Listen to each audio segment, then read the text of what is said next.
Bonsoir à tous et bienvenue dans ce journal présenté ce soir par Laure Girard. Bonsoir Laure. Bonsoir Aurélien, bonsoir à tous. Au sommaire de cette édition, une visite pas comme les autres. Celle de 6 détenus de la maison d'arrêt des Croisettes à Coulennes, autorisés à découvrir l'exposition du centenaire des 24 heures du Mans au musée du circuit.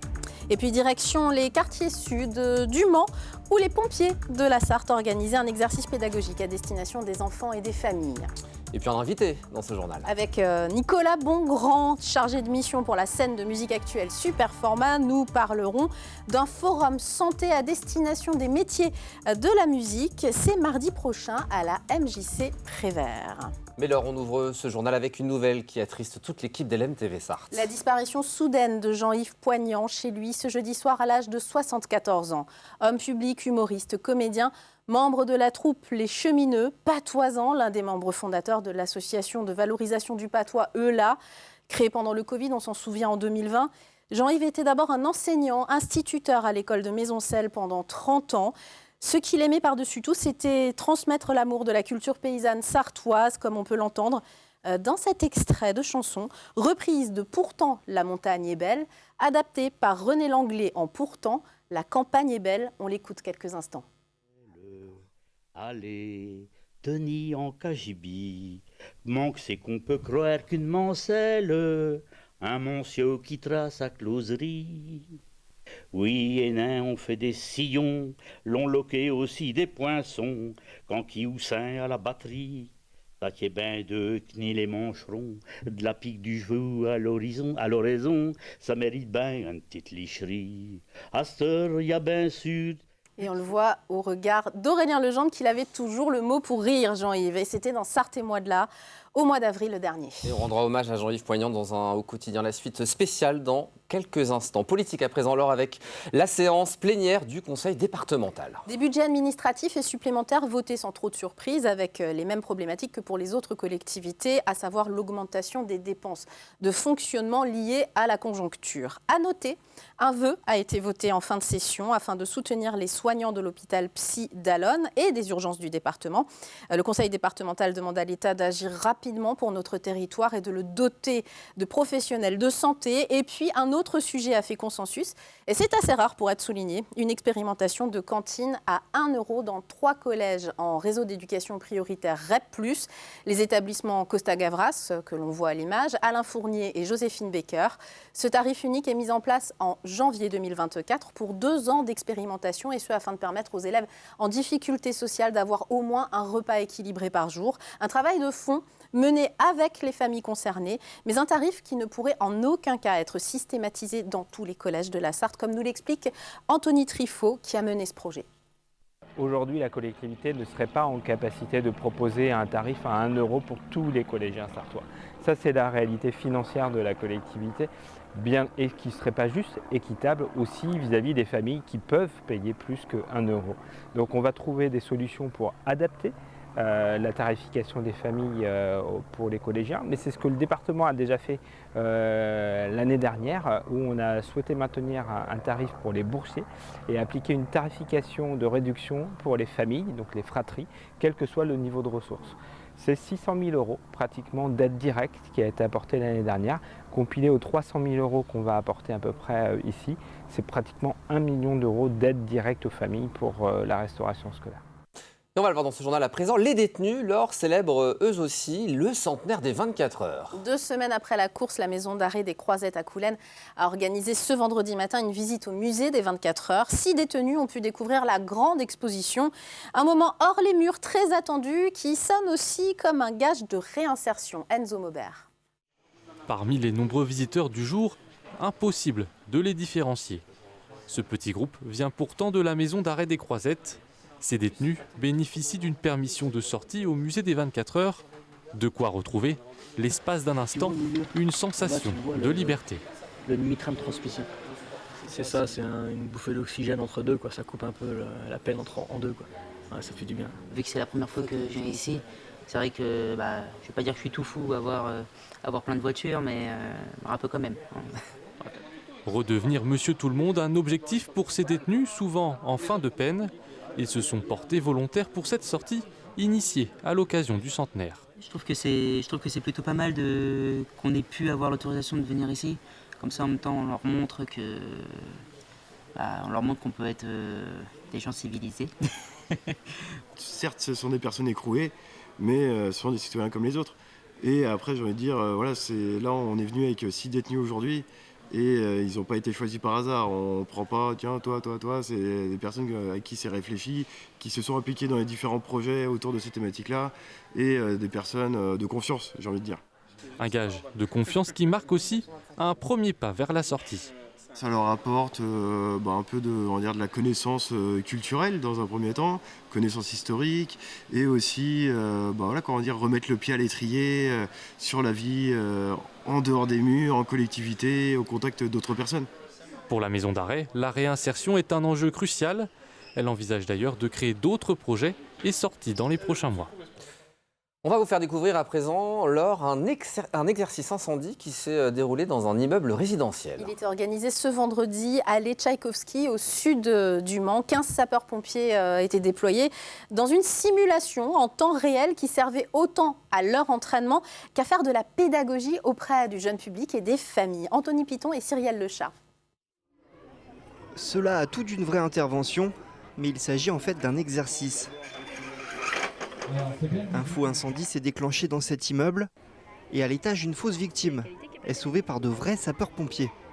En bas, des enfants de l'école voisine assistent à la manœuvre et sont initiés aux réflexes à adopter. Quand il y a le feu, il faut fermer sa maison, appeler les pompiers, il faut dire ton adresse, ce qui s'est passé, s'il y a le feu ou pas. Je vais devenir pompière plus tard. Je trouve que ce métier, moi j'aime bien ce métier, je le trouve sympa. Tu peux découvrir plein de gens, moi je trouve les actions super, voilà. Les pompiers ont déployé un groupe incendie entier qui est constitué de 2 engins et d'un bras élévateur articulé. Au-delà de la pédagogie, l'exercice permet surtout aux pompiers de se préparer au pire. L'objectif d'un exercice comme celui-ci à l'initiative de Le Mans Métropole, pour nous, est de 2. Premièrement, c'est pour nos équipes qui puissent s'entraîner dans des bâtiments réels qui diffèrent des lieux d'entraînement habituels pour mieux développer leurs réflexes.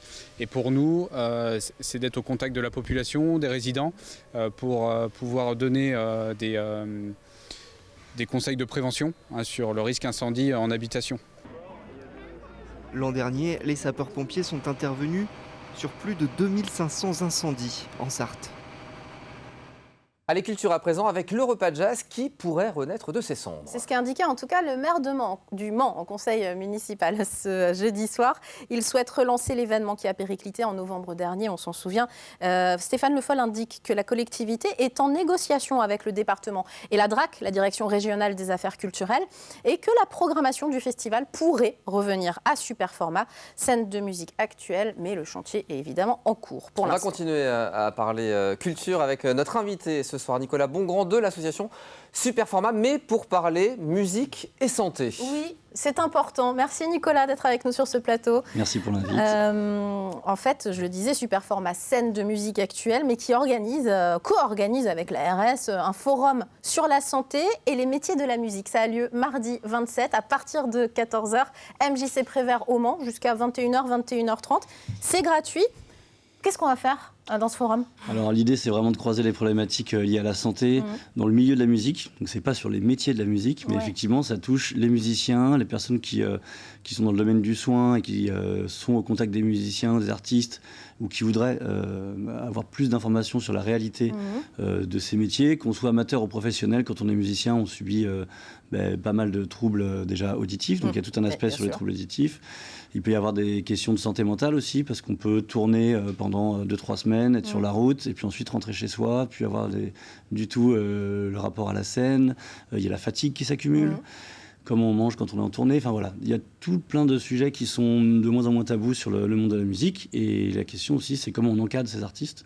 Donc les personnes qui encadrent les artistes, que ce soit dans les répétitions, des tourneurs, des labels de production aussi, ont un peu leur mot à dire sur la façon de gérer les différents parcours d'artistes et bien les accompagner. Ce que vous proposez finalement, ce sont des rencontres et des ateliers, mais avec des professionnels. Alors j'en ai ciblé 2, par exemple, vous parliez de nourriture. La cuisine de Misquet Alaoutou, j'espère que j'écorche pas le nom. C'est une cuisine saine pour la Seine, le thème par exemple de cette discussion, de cet échange. Bah oui. Parce qu'en fait, bien s'alimenter de manière saine et peut-être locale quand on est en tournée, c'est compliqué et c'est des vrais sujets. Un chef de groupe, masseur kinésithérapeute également, Charles Laurin, du centre Galway-Dec en Sarthe. Pour la rééducation, il met en place des parcours de soins dédiés aux musiciens et aux musiciennes, des ergothérapeutes, enfin voilà, il y a vraiment un millier de sujets. Les gens qui pratiquent la musique de manière, on va dire, un peu intensive avant, ils ne s'occupaient pas de ça, des troubles musculo-squelettiques par exemple, c'est une chose qui était taboue, vous l'avez dit? Je ne dirais pas que ça dépend des sujets, mais peut-être qu'on traitait quand on avait mal, on anticipait moins. Maintenant, on a tous des idées de grands groupes très connus qui ont pu durer jusqu'à 80 ans, parce qu'ils avaient aussi des coachs qui leur ont permis d'assurer au niveau physique et mental. Donc, je parle les Rolling Stones, Metallica, enfin c'est grand nom pour les citer. Ce sont des gens qui ont les moyens. Ah oui, on connaît la situation de beaucoup de professionnels de la musique, d'artistes en général. C'est pas forcément des gens très très argentés. C'est difficile aussi de se soigner dans ce milieu de manière générale. Et c'est l'idée aussi de ce forum, peut-être. Je crois que les parcours de soins, c'est une problématique qui touche tous les citoyens aujourd'hui. Donc là, l'idée, c'est qu'il n'y a pas des cas particuliers aux musiciens. Il se trouve que nous, notre mission, c'est d'accompagner les musiciens et que si on peut faciliter sur le territoire l'émergence de professionnels qui sont sensibles à ces questions-là, c'est tout gagné, quoi. Donc la médecine du travail sera représentée aussi.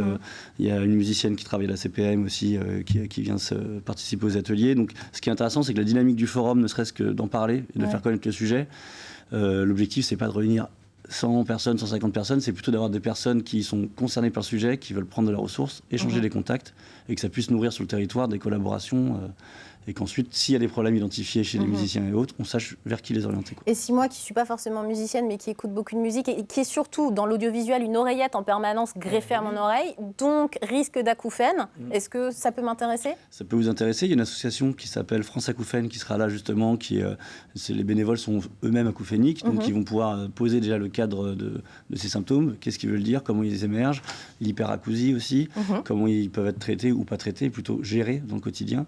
Et effectivement, les pratiques au casque, aujourd'hui, à une époque, les musiques actuelles, c'était le rock'n'roll dans les garages, puis dans les studios de répétition.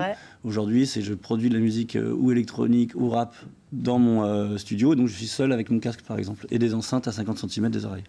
Donc il y a plein de sujets à traiter.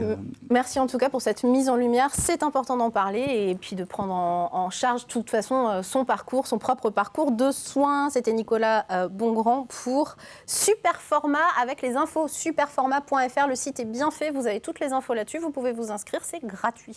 Exactement. Merci beaucoup. Alors c'est la fin de ce journal. On se retrouve dans quelques instants pour rendre hommage à notre patoisant adoré, Jean-Yves Poignant. À tout de suite.